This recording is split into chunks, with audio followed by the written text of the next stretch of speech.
সন্ত্রাস দমনে গঠিত হয় র্যাপিড অ্যাকশন ব্যাটালিয়ন র্যাব। এরপর থেকেই দেশে জঙ্গিবাদ এবং সন্ত্রাস দমনে ভূমিকা রেখেছে বাহিনীটি।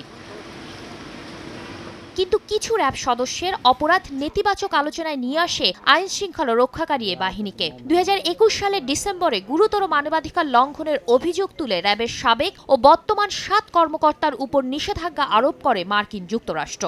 দীর্ঘ 10 মাস পেরিয়ে গেলেও এখনও নিষেধাজ্ঞা প্রত্যাহার করেনি ওয়াশিংটন।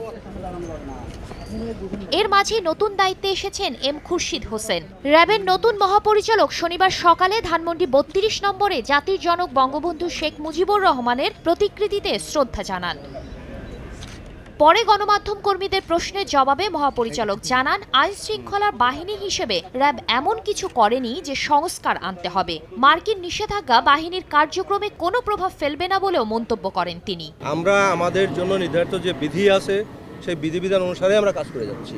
আমরা আইনের বাইরে কোনো কাজ করি না, তো সেক্ষেত্রে সংস্কার তো প্রশ্নই ওঠে না। নিষেধাজ্ঞা দিয়েছে, বাট এটা তো সরকারিভাবে মোকাবেলা করা হচ্ছে।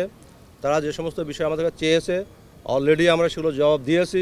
এটা বড় কোনো চ্যালেঞ্জ সরকারের জন্য বা আমাদের জন্য। আমরা আমাদের দায়িত্ব পালন করে যাব।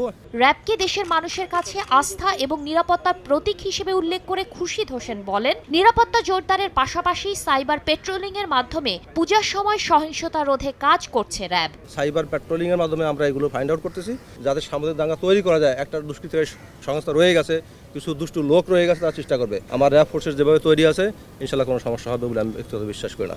র্যাবের মহাপরিচালক হিসেবে চৌধুরী আব্দুল্লাহ আল মামুনের স্থলাভিষিক্ত হলেন এম খুরশিদ হোসেন। শাতিলা শারমিন, সময় সংবাদ, ঢাকা।